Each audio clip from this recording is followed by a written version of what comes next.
Hello and welcome to another update video about Ethereum. Yeah, we are caught again in pretty boring price action, so it's pretty much wave 4 style. It's now middle of the week basically. On Friday we have core PCE data, that's our inflation data that's coming out last day of the month. So maybe that will generate some volatility before we're heading into the next weekend. And ideally, we want to see that continuation to the upside. First of all, I wanted to zoom out a little bit here. Take a look at the bigger picture because nothing changed on the smaller time frame, even though, yeah, there are some small updates we want to talk about. So the overall idea is still that of this 10th of March low, price rallied in a wave 1. And by the way, I have to take these alternatives out here. They are not relevant anymore. So that we rallied in a wave 1 into the April high. Yeah, the absolute high here was around $2,135. Since then, prices come down in an WXY correction to the low of the 15th of June. Price at the time reacted here to this ascending trend line that we had on the chart and to the golden ratio at 1664. So we had a bit of a cluster of support levels here. Price then turned around in the middle of our trend reversal area and successfully left it to the upside. We also had that inverse head and shoulders pattern on the chart, and we consider this currently a potentially incomplete impulse to the upside or even pretty aggressive diagonal structure which is unfolding, and one more wave would still be missing. It doesn't necessarily need that one more high, but it's currently expected. So let's zoom in and then we take a look at the overall bullish scenario. And within this bullish scenario, we have a short-term bearish one and a short-term bullish one.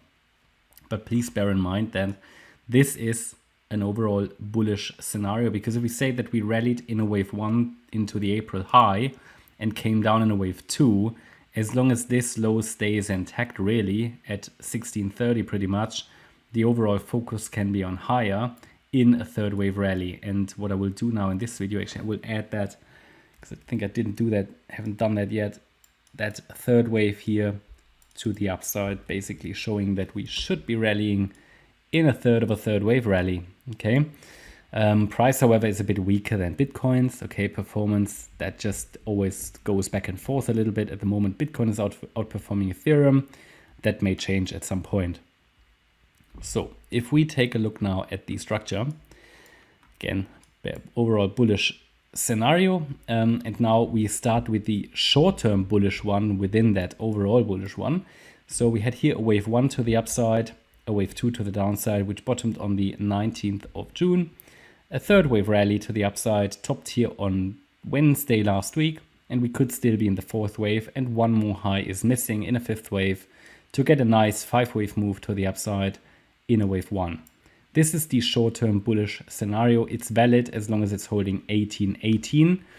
As long as that's the case, yeah, we expect one more wave up in a wave 5 of 1. After that fifth wave, I had a few questions. What happens after the fifth wave? Ideally, we're going to see a wave 2 pullback. Now in this scenario, I don't really have a support area for wave 2 yet, because I can only measure that I can only measure that against the high of the fifth wave.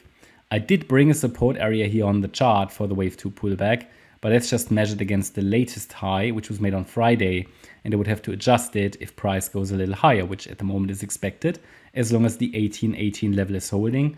We also have a trend line here with 4 touch points, so maybe it's going to test that again and then take off. Looking at the 1 hour chart, taking a look at the detail, I think not much has changed since the last update. We said, okay, we had an A wave down, a B wave up, and maybe here a C wave down as an ending diagonal. That's still unchanged. However, due to the move above 1909, what did I say? 1908, right? So I said to you in the previous video, if it goes above 1908, the Monday high, then we can look at, okay, this wave 4 is probably already complete. However, it really only pushed above it a couple of dollars and broke down again. So it's not clear. And therefore, I'm still looking for another low. But I've added a small support area here, the small orange box, where I say, okay, if it's now making a higher low in this area and it's holding 1855 in the very, very short term, it can take off, okay? Because this could already be the first wave of the fifth wave, but only if it's making a higher low and holding 1855. So that's basically the scenario within the scenario. I don't want to get into too much detail here, but yeah, basically if it now makes a higher low, it can take off in a fifth wave, and I will assume the fifth wave has started. This is all part of the overall short-term bullish scenario.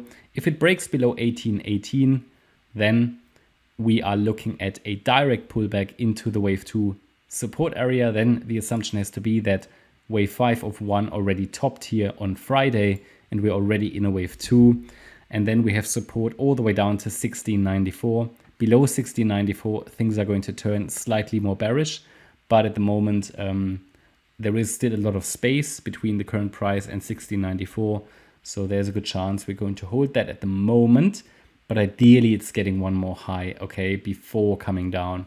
That would be the primary expectation. Okay, I have to change my view below 1818, but it wouldn't change the overall bullish outlook of the chart as long as it's holding 1694.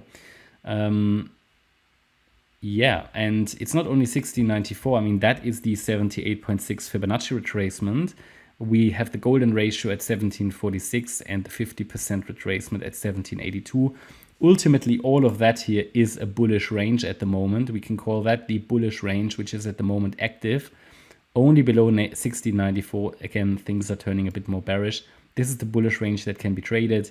You could, for example, scale in as we go lower with it stop below the bullish range, but there are numerous possibilities how this can be done. Yeah, and that is at the moment my update about Ethereum. One thing I forgot to mention, so if it breaks below 1855 now, so if it doesn't hold a higher low support, then obviously first idea would be to make one more low in the wave 4. But then again, if it breaks below 1818, obviously the idea is that we go for the short-term bearish, but still overall bullish scenario. Yeah, that's my update about ETH. I hope you will like the update. If you did, please hit the like button, leave a comment and subscribe. And if you really like the content, then please check out the channel membership and also make sure that you follow us on Instagram and Twitter. You can find the links in the video description. There's some signals coming out every day, additional content about mindset and so on. Thanks a lot for watching. Bye-bye.